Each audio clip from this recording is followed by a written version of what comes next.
In the beginning was the Word.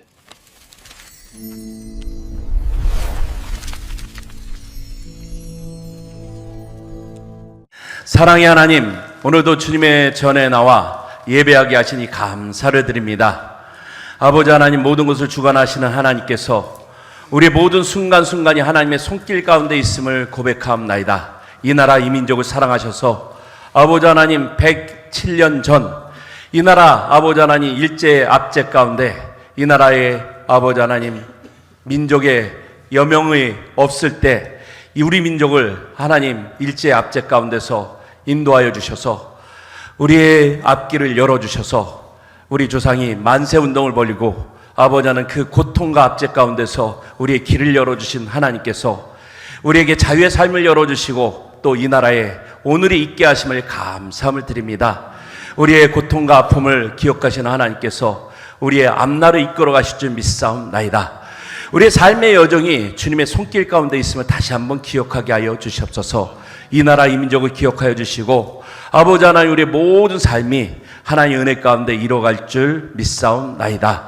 새봄이 되어 아버지 하나님 다시 새 생명으로 시작하는 아버지 하나님 우리 모두에게 다시 일어서는 힘을 허락하여 주시옵소서. 자연의 이치를 살피며 주님의 역사신과 소망을 바라보는 믿음의 굳건함을 허락하여 주시옵소서. 오늘도 예배를 통해 은혜를 받게 하여 주시고 받은 말씀을 기억하며 기도에 힘쓰며 아버지 다시 한번 주님께 소망을 두는 믿음의 역사들이 우리 가운데 있어지게 하여 주시옵소서. 3.1절을 맞아 나라를 잃어버린 아버지 하나님 그 잃어버린 나라를 되찾기에 울부짖었던 믿음의 선조들처럼 우리도 나라를 위해 애통하는 마음으로 기도하게 하여 주시옵소서. 이 나라가 평안하기를 구하옵나이다. 이 땅에 하나님의 뜻이 이루어지게 하여 주시옵소서. 오늘도 함께 있지 못하고 또 머나먼 타지에서 또 낯선 곳에서 또한 요양원에서 또한 병중에 있는 우리 교우들을 위해서 또 기도합나이다. 하나님 그 있는 곳이 주님을 만나는 곳이 되게 하여 주시고 아버지 하나님 주님을 간절히 찾을 때 주님을 만나는 믿음의 역사들이 있어지게 하여 주시옵소서. 말씀을 전할 때 또 말씀을 들을 때 가슴 뜨거움의 역사가 있어지게 하여 주시옵소서. 전하는 자나 듣는 자나 한마음 한뜻이 되게 하여 주시고 주님의 말씀을 들을 때 성령의 충만한 역사가 우리 가운데 임재하게 하여 주시옵소서. 아버지 전하는 자의 입술을 지켜주시고 우리의 귀와 눈과 마음을 열어주시고 하나님을 만나는 복의 역사들이 있어지게 하여 주시옵소서. 우리 주 예수 그리스도의 이름으로 기도하였사옵나이다. 아멘. 할렐루야. 오늘도 주 안에서 평안한 날이 되시기를 주의 이름으로 축원합니다. 우리 옆에 계신 분들과 인사 나누시겠습니다. 반갑습니다. 환영합니다. 주님의 사랑과 은혜가 모두에게 충만함으로 임하시기를 바랍니다. 오늘은 우리 선조들이 나라와 독립을 위해 만사를 불렀던 3.1절 107주년이 되는 그런 기념주일입니다. 여러분 3.1절 하면 여러분 모두가 다 알 것 같은데 여러분 뭐 연세 드신 분 뭐 제 나이 또래 되는 사람들은 그래도 이 교과서에서 학교 다닐 때 뭐 3.1절 뭐 또 독립운동 뭐 이런 걸 이 역사라는 과목이 있기 때문에 배웠는데 요즘에 이제 이 어린아이들, 이 초등학교 다니는 아이들은 뭐 이걸 또 잘 모른다고 그래요. 그래서 3.1절 하고 그러면 여러분 또 이제 방학이랑 연관되니까 이게 또 무슨 날인지 모르는 아이들도 있다라고 그래요. 그래서 3.1절 무슨 날이냐 그러면 잘 모른다고도 합니다.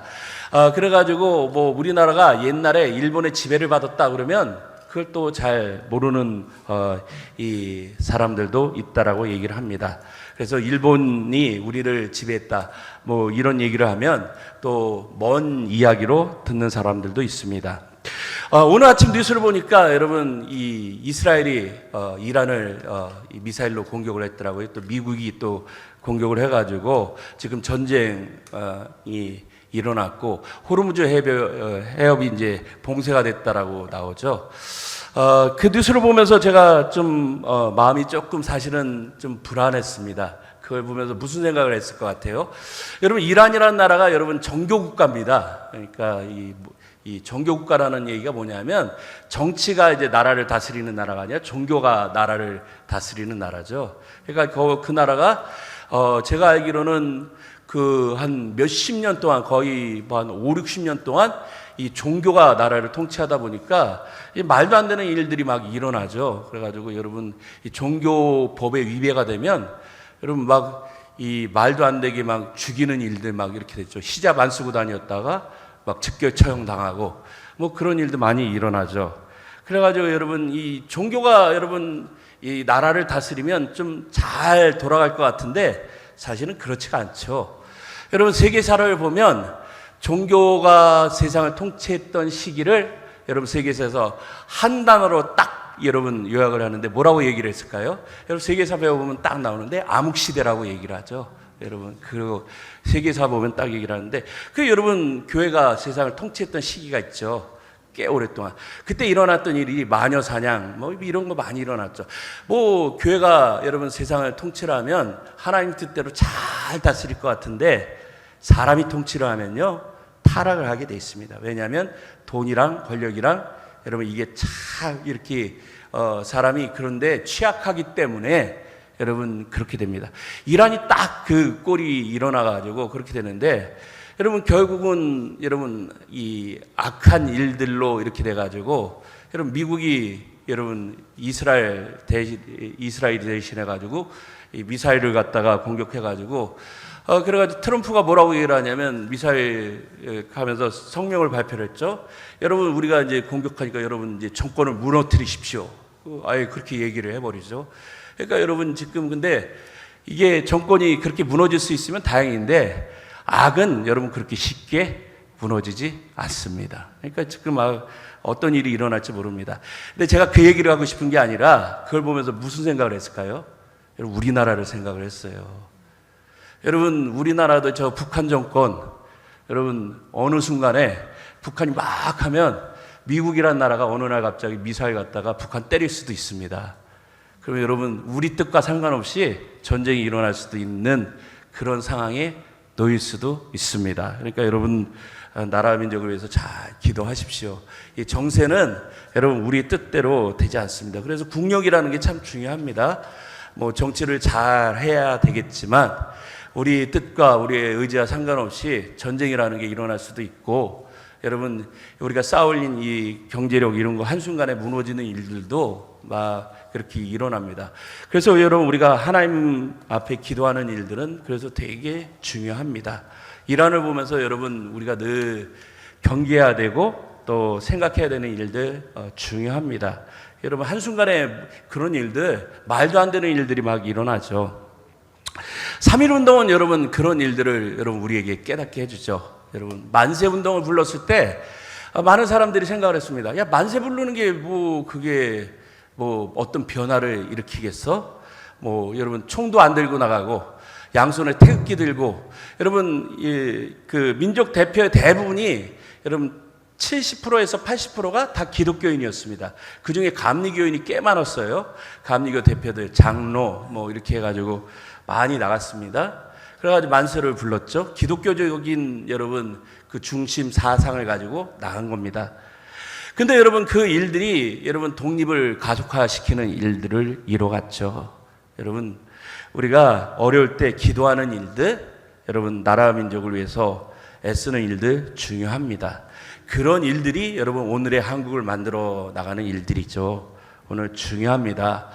세상을 바라보면서 아무것도 안 하는 사람들은 아무 변화도 이루지 못하고 여러분 그냥 당할 수밖에 없지만 여러분 우리 선조들은 어려울 때마다 기도했고 나라 민족을 위해서 또 그 어려운 길을 걸어갔던 분들입니다. 저 만주에서 또 저기 중국 땅에서 그리고 또 그 고통과 어려움을 감내했던 그런 분들의 고통과 수고와 아픔이 있었기 때문에 오늘 우리가 이런 자유를 누리고 살아가고 있다는 것들을 늘 기억하면서 여러분 국가 민족 이 나라 이 민족을 위해서 기도하는 일들 중요하고 정치인들 여러분 잘할 수 있도록 여러분 도와주는 일들 기도하는 일들 필요합니다.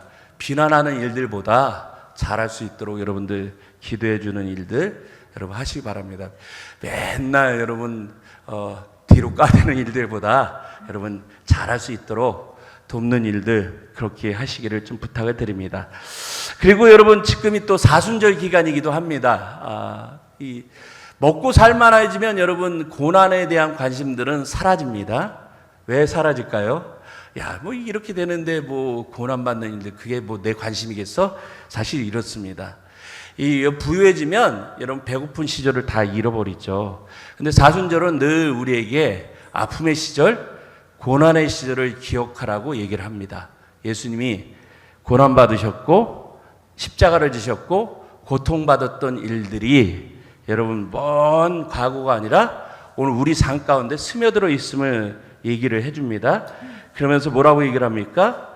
그 일들이 오늘 내 삶의 중심 가운데 있음을 늘 생각하라는 거죠. 그러면서 내가 기도해야 되고 깨어 있어야 되고 그 고난의 자리로 다시 나아가라고 얘기를 합니다. 편안한 자리에 있지 말고 편안할 때 깨어서 기도하고 그 아픔의 자리에서 내 편안함에서 이 고통받는 자들을 기억하고 또 이 낯선 곳에서 선교하는 사람들을 기억하고 아픔의 자리에서 고통 가운데 있는 사람들을 기억하라는 게 사순절이 우리에게 던져주는 메시지죠. 여러분 우리 편안하게 여러분 신앙생활을 하잖아요. 여러분 이 따뜻한 곳에서 예배 편안하게 드리고 또 즐겁게 예배 드리고 이게 우리끼리는 좋은 것 같은데 여러분 잘 보시면 보이지 않는 곳에서 아직도 어렵게 예배하시는 분들이 있고 또 선교지에서 고통받으시는 분들이 있고 저 북한에는 여러분도 잘 모르시지만 아직도 밥을 굶고 또 탄압받고 또 고통받는 많은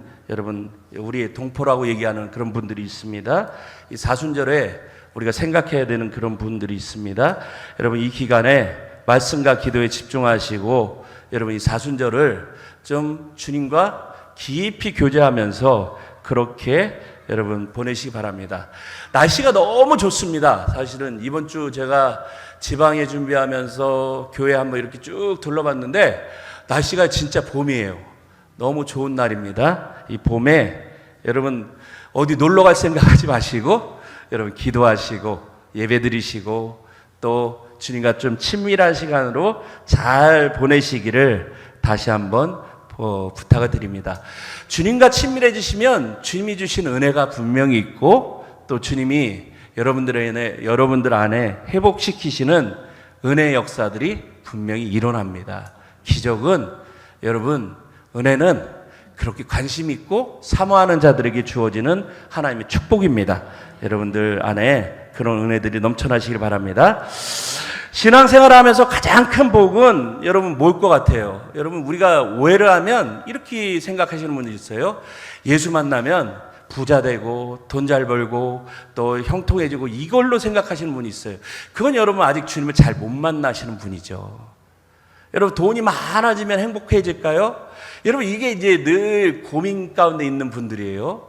여러분 왜 그런 생각을 할까? 이건 내가 살아온 환경이 그래서 그래요. 나는 늘 가난한 집에 하나에서 태어나서 가난하게 살다가 늘 빈궁하게 살다가 없는 삶을 사니까 내 삶의 목표는 부자 돼가지고 좀 있는 것처럼 살고 좀 뻐기고 살고 뭐 이런 게 여러분 꿈이죠. 여러분 그런 사람의 인생은 늘 그렇게 살다가 그렇게 끝나는 거예요. 그러나 여러분 예수를 만나면 인생에 좀 보는 게 달라지죠. 야, 예수님 만나니까 가치가 달라지는 거예요. 내가 보지 못했던 걸 보고 알지 못했던 걸 알게 되고 여러분 가치가 조금 달라지는 거죠. 야, 예수 만나니까 야, 내 인생은 이렇게 사는 게 아니구나. 야, 예수님 만나니까 내 인생이 이게 아니네. 예수 만나니까 정말 살아가는 게 이렇게 가치 없게 사는 게 아니라 정말 좋은 인생, 멋있게 사는 인생, 즐겁게 사는 인생이 있구나. 이런 걸 여러분 알아가는 거죠. 그래서 여러분 주님을 만나면 여러분 복의 개념이 달라지고 인생의 가치의 개념이 달라지죠. 그래서 여러분 성경은 뭐라고 얘기를 하냐면 여러분 예수 만나면서 예수 믿고 나서 여러분 가장 큰 복을 뭐라고 얘기를 하냐면 주님을 만나면서 인생이 쓰임받는 복이라고 얘기를 합니다. 내 인생이 그냥 아무개로 살다가 아무개로 끝나는 게 아니라 여러분 예수님이 원래 나를 창조하신 그 창조의 목적대로 제대로 쓰임받고 하나님의 이 창조의 목적대로 그 목적대로 원래대로 회복하는 거 여러분 이걸 복이라고 얘기를 합니다.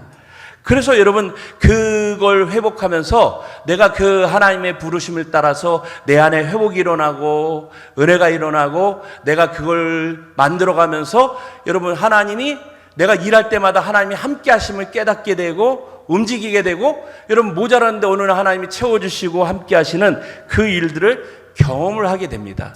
이게 여러분 하나님이 함께 하시는 복이라고 얘기를 합니다.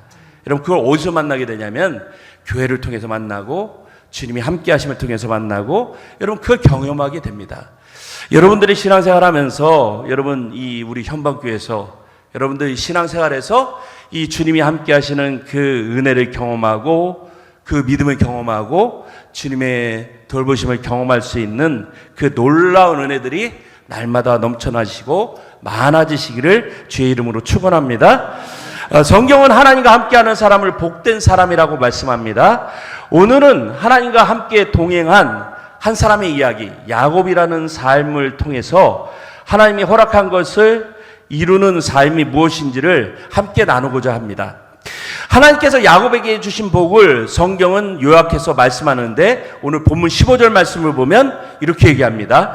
내가 너와 함께 있어 내가 어디로 가든지 너를 지키며 너를 이끌어 이 땅으로 돌아오게 할지라 내가 내게 허락한 것을 다 이루기까지 너를 떠나지 아니하리라 하신지라. 여러분 오늘 이게 야곱에게 주신 복이죠. 참 놀라운 말씀이죠. 근데 우리는 이 말씀을 들으면서 야곱 참 놀라운 사람이네. 야곱한테 하나님이 이렇게 약속을 했어? 요 말씀만 딱 보죠. 근데 여러분 오늘 말씀 한번 쭉 읽어보세요. 야곱이 이 말씀을 받은 그 시점이 어디인지를 우리가 좀 볼 필요가 있습니다. 오늘 야곱이 여러분 이 말씀을 어디서 받았을까요? 여러분 한번 잘 읽어보세요. 야곱이 오늘 이 말씀을 받은 자리가 어디예요? 여러분 베델이라는 곳이에요. 이 베델이라는 곳이 여러분 어딘가 보면 야곱이요 인생이 가장 밑바닥에서 받은 거예요. 여러분 인생에서 궁지에서 몰린 그 자리에서 받은 말씀이 오늘 이 말씀이에요. 인생의 궁지에 몰린 야곱이 여러분 오늘 하나님의 말씀을 받습니다. 근데 이 말씀이에요. 놀라운 말씀이죠. 어떤 말씀을 하냐면 내가 내게 허락한 것을 다 이루기까지 나는 너를 떠나지 아니하리라.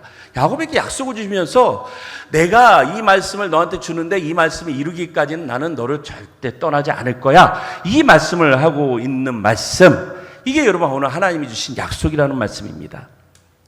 사실 우리 모두는 오늘 야곱의 이런 말씀을 늘 받기를 기대하죠. 여러분 내 인생 가운데 하나님이 여러분 힘이 없고 능력도 없고 아무것도 없는데 오늘 하나님이 딱 나한테 오셔서 나는 네 보호자가 되고 네 후견인이 되고 너와 늘 함께 할 거야. 걱정하지 마.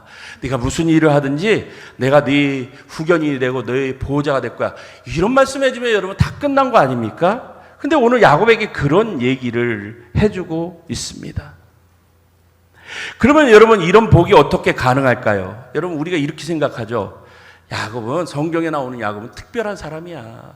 태생적으로 가문도 훌륭하고 타고난 운명이나 팔자가 여러분 그 아버지가 이삭이야. 그 할아버지가 아브라함이고 야곱 우리 가문도 믿음의 가문이면 나도 야곱처럼 그렇게 될 수 있을 거야. 뭐 이렇게 생각을 합니다. 저절로 이루어진 것처럼 그렇게 생각을 합니다. 그러나 여러분 성경을 읽어보면 야곱은 그렇게 특별하게 타고난 사람이 아니라는 것을 알 수 있게 됩니다. 야곱은 하나님의 응답, 약속을 받았지만 여러분 어디에도 보면 야곱이 특별하다라고 나온 얘기는 한 군데에도 나오지 않습니다.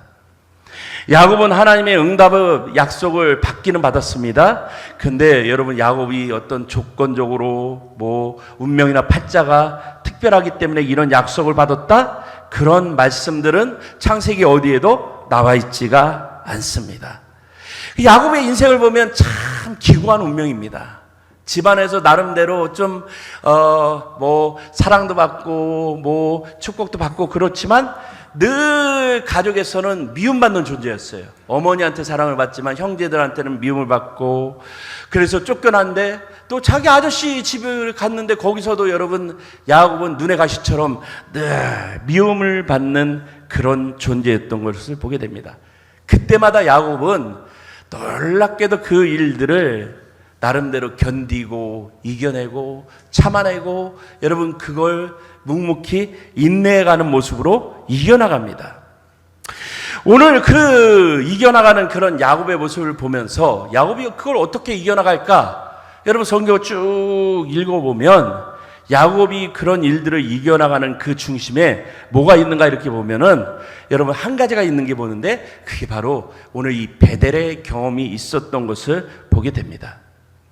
야곱이 여러분 가정에서 여러분 문제가 생겨가지고 오늘 이 세상 말로 얘기하면 야반도주를 하죠. 그래서 여러분 이 자기 형 에서를 피해서 하란으로 이 도망을 갑니다. 그것도 이 낮에 도망가는 게 아니라 아버지 장례식 이삭이 죽은 다음에 이제 자기 형 에서가 너 이제 잘 됐다. 내가 이제 너 가만히 안 둘 거야. 뭐 그러니까 여러분 자기 어머니가 그러죠. 야, 네 형이 너를 이제 손을 본다고 그러니까 내가 내 오빠한테 얘기를 했으니까 너 외삼촌 집으로 가. 이렇게 해가지고 밤에 여러분 아무도 없는 그런 곳에 그냥 집 몇 가지만 싸가지고 여러분 도망을 가기 시작을 하죠. 그래가지고 어디로 갑니까?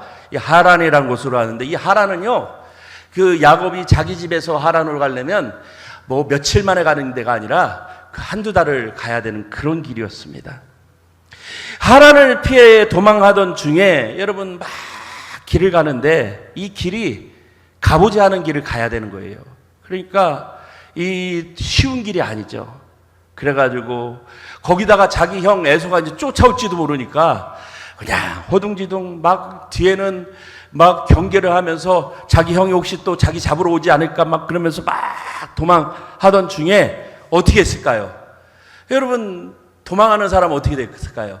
도망하는 사람이 숨을 때는요, 여러분 이 숨을 만한 자리를 찾죠.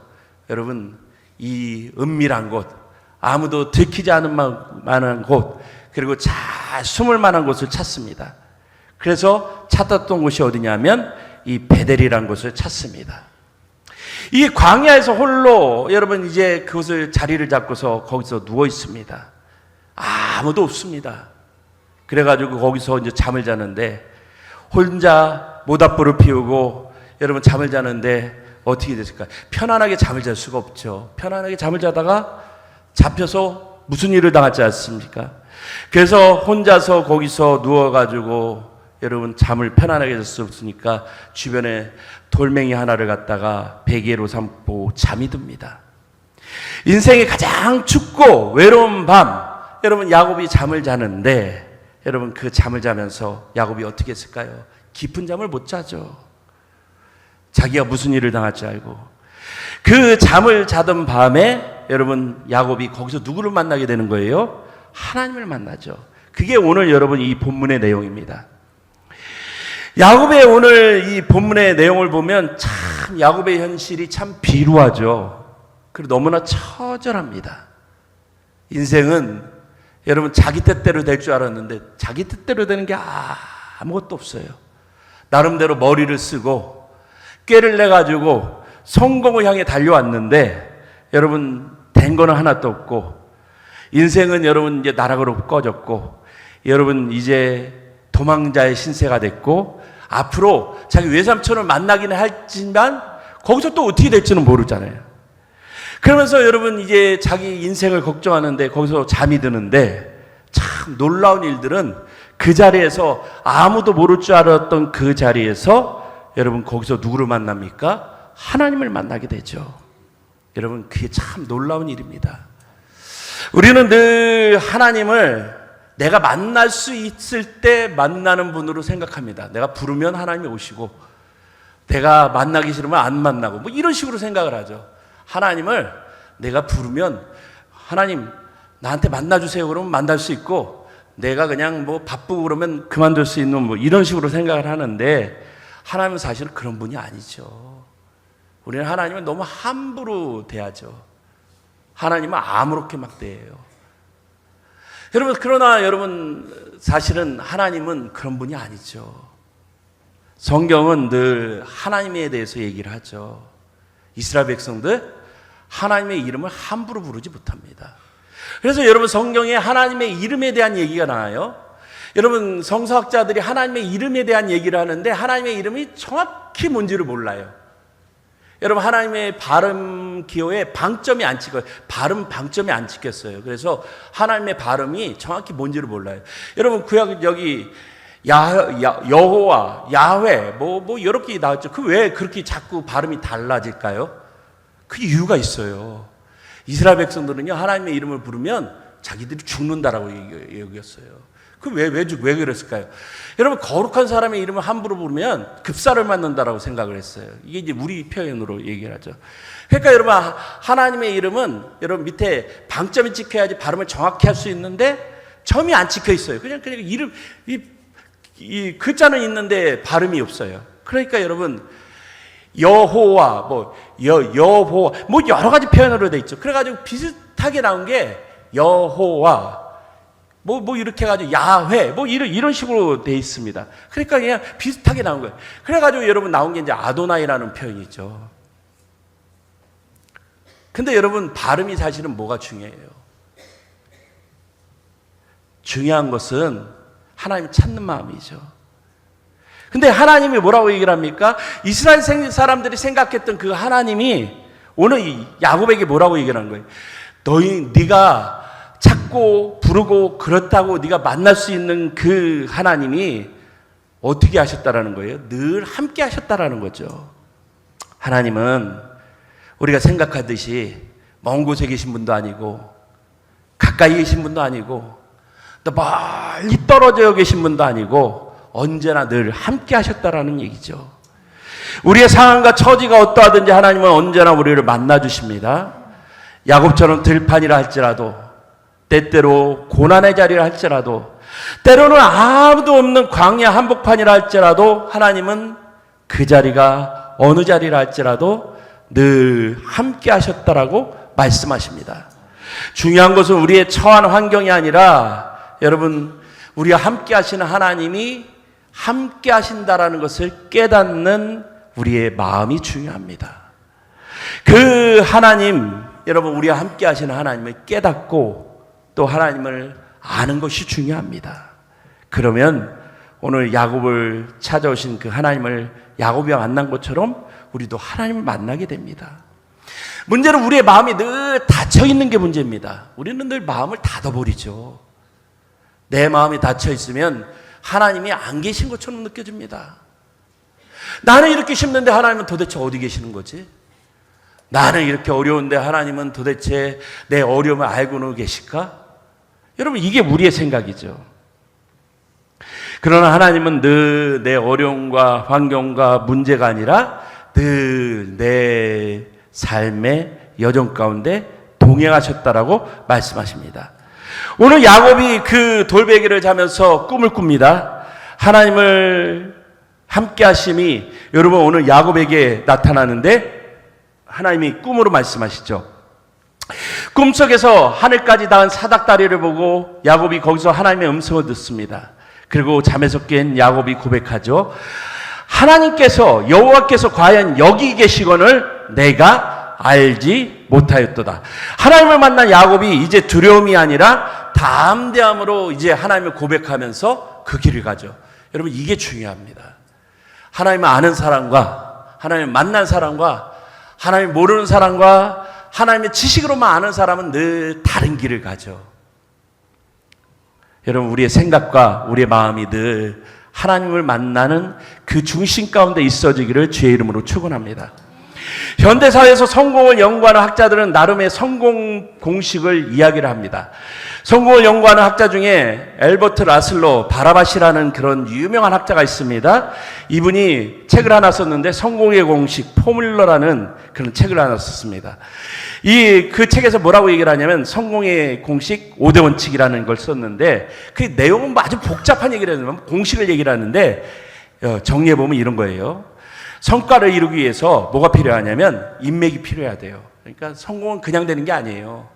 여러분, 성공하는 사람들 다 보면 연결망을 만든다는 거죠. 여러분, 그냥 처음부터 성공하는 사람 없어요. 나름대로 재주가 있어서 다 커넥팅 한다는 거죠. 연결망을 만들죠. 여러분, 성공하려면 여러분 주변에 자기 성공할 만한 사람들을 다 구축을 한다는 거죠.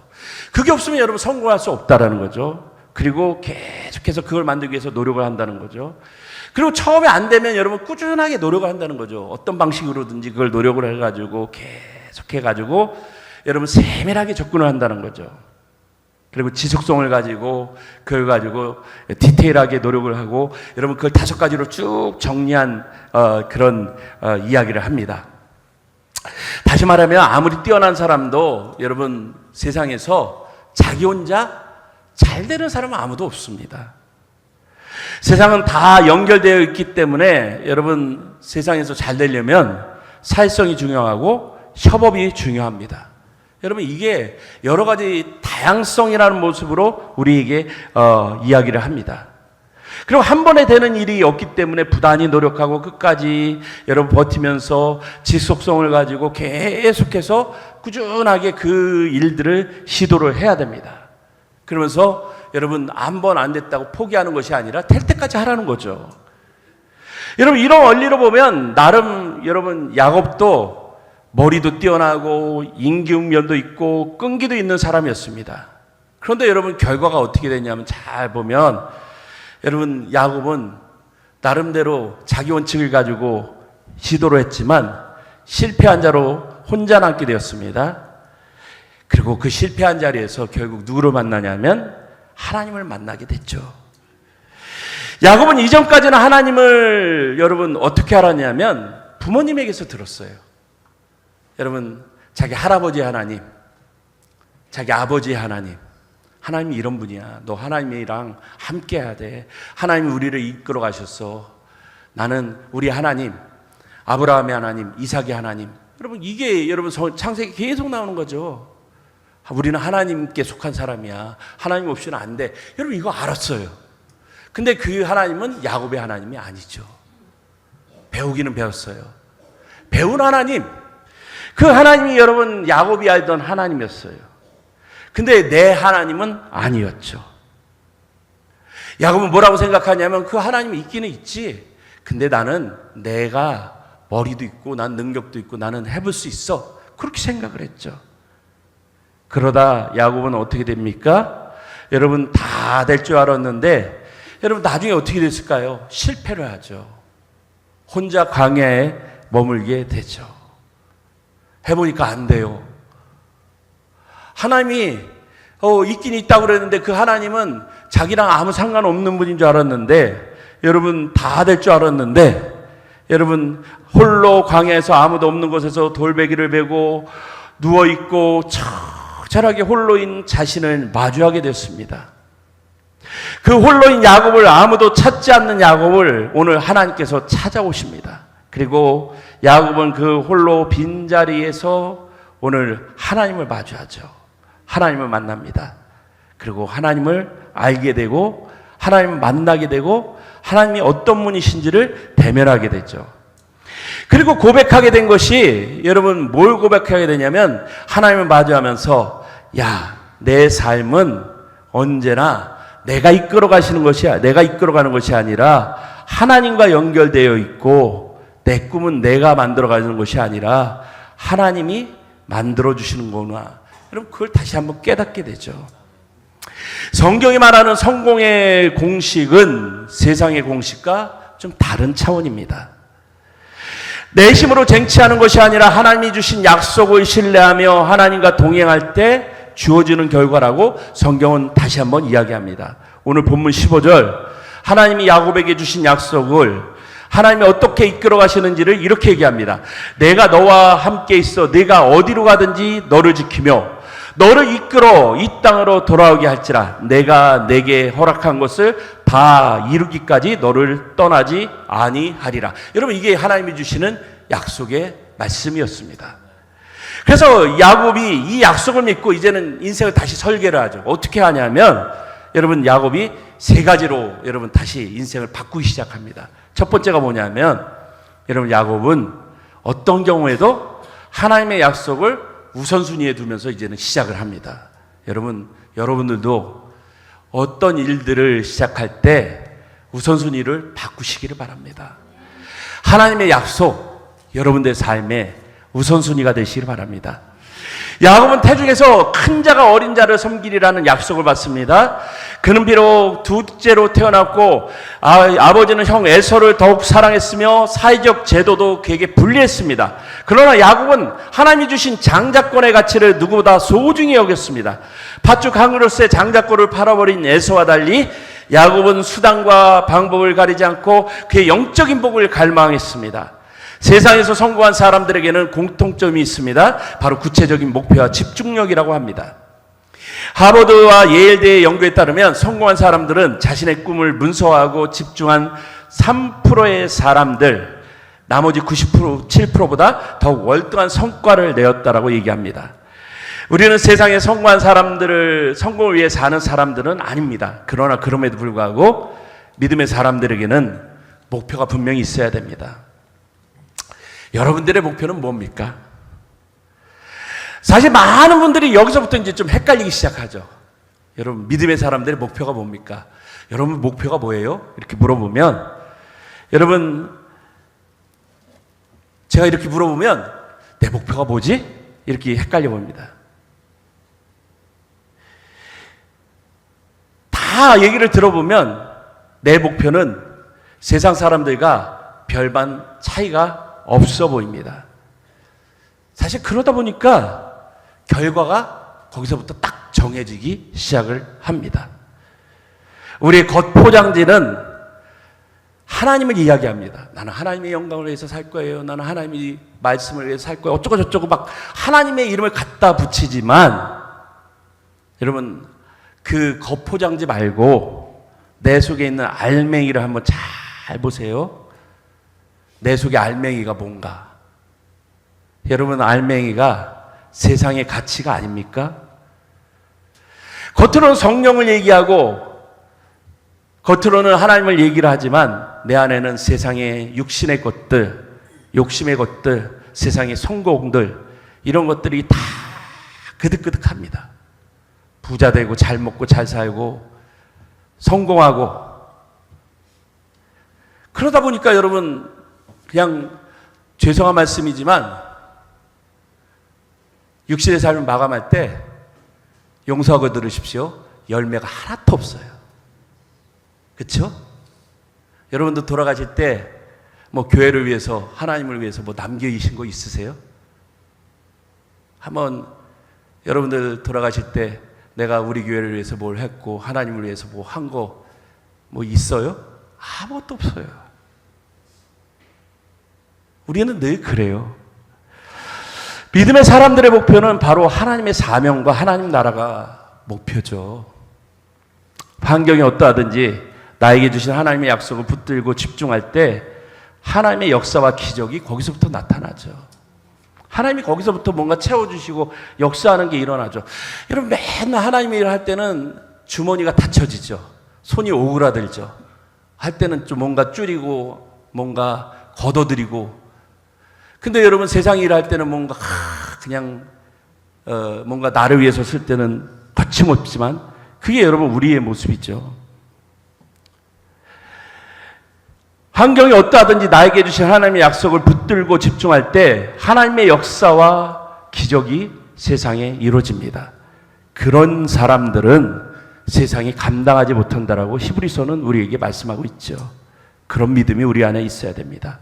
그런 사람이 세상에서 승리합니다. 두 번째, 야곱은 약속을 이루시는 하나님을 끝까지 신뢰합니다. 야곱이 베델에서 받은 약속은 3가지입니다. 무슨 약속을 받았을까요? 땅을 주시고 자손을 번성케 하고 복의 근원이 되시게 하겠다. 여러분, 이 약속은 여러분 부동산 재벌이 되고 그리고 또 너희 자손이 뭔가 그냥 세상이 잘 나가고 복의 근원이 되니까 그냥 떼부자가 되겠다. 이 약속으로 오해를 하시면 성경을 왜곡하는 거죠. 복의 근원이 뭐예요? 여러분, 잘 내면 나눠주는 거예요. 통로가 되는 거죠. 하나님이 이 일을 이루기까지 결코 너를 떠나지 않겠다라고 얘기합니다. 꿈은 위대하죠. 너무나 좋죠. 근데 여러분, 야곱의 이 이후의 삶을 한번 잘 보세요. 20년 동안의 삶이 어땠는지. 외삼촌 라반에게 10번이나 속았고 낮에는 더위와 밤에는 추위와 싸우고 피눈물 나는 그 세월을 야곱이 보내게 되죠. 사랑하는 아내 라헬을 잃었고 그의 자녀들은 불륜과 실종을 겪었고, 그리고 여러분 이 바로 앞에 서서 뭐라고 고백하죠? 내 인생은 험악한 세월을 보낸다이다. 여러분 야곱의 이 한마디에 다 들어있습니다. 고달픈 인생을 살았습니다. 근데 여러분 야곱이 그럼에도 불구하고 이 야곱을 버티게 한 힘이 뭐였을까요? 바로 베델에서 만난 하나님의 약속이었습니다. 불신은 하나님의 기적을 가로막는 가장 큰 장애물입니다. 의심의 늪에 빠지면 하나님이 주신 판단력과 추진력이 마비가 됩니다. 사단이 우리를 공격하는 가장 큰 취약점이 어디입니까? 여러분 사단이 우리를 뭘 갖다 공격할까요? 여러분 감정이에요. 내 생각, 내 감정, 내 판단 늘 거기를 공격해야 되죠. 내가 생각하기에, 내가 판단하기에. 여러분 거기서 벗어나기 못하게 했죠. 그러나 야곱처럼 어떤 고난 중에도 하나님은 반드시 약속을 지키시는 분임을 믿고 신뢰하면 하나님은 언제나 신실하죠. 그런 여러분들이 되시 바랍니다. 세 번째로 하나님은 신뢰하는 것은 순종과 실행입니다. 믿음 관념이 아니라 실천입니다. 잠에서 깬 야곱은 즉시 일어나죠. 그리고 자신이 베개 삼았던 돌을 가져다가 기둥을 세우고 거기다 기름을 붓습니다. 그것을 루스, 여러분 루스라는 말이 혼돈이라는 말입니다. 루스에서 이름을 바꾸죠. 베델이라고 바꿉니다. 베델은 하나님의 집이라는 그런 뜻입니다. 이름을 바꾸죠. 여러분 그의 생각이 바뀝니다. 야곱은 하나님께 세 가지 소원을 드립니다. 여호와께서 여호와를 나의 하나님으로 모시고 이 자리를 성전으로 세우고 11조를 드리겠다라는 결단을 합니다. 그 이후의 삶에서 이 결단을 계속해서 실천해 나갑니다.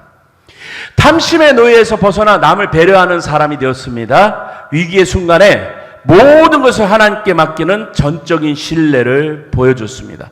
어디를 가든지 제단을 쌓는 예배 중심의 삶을 살아갑니다. 결국 하나님께서 야곱을 통해 그를 12지파의 조상으로 세우셨고 그 후손을 통해 예수 그리스도가 이 땅에 오게 하셨습니다. 사랑하는 성도 여러분, 야곱이 하나님을 만난 자리는 화려한 궁전이 아니었습니다. 도망자의 신세로 광야에 홀로 남겨진 인생의 밑바닥이었습니다. 혹시 여러분의 삶이 지금 광야처럼 느껴지십니까? 내 곁에는 아무도 없는 것 같고 앞길은 깜깜해 보이고 돌베개처럼 딱딱한 현실만 나를 기다리고 있습니까? 바로 그 자리가 하나님이 계신 자리입니다. 여호와께서 과연 여기 계시거늘 내가 알지 못하였도다.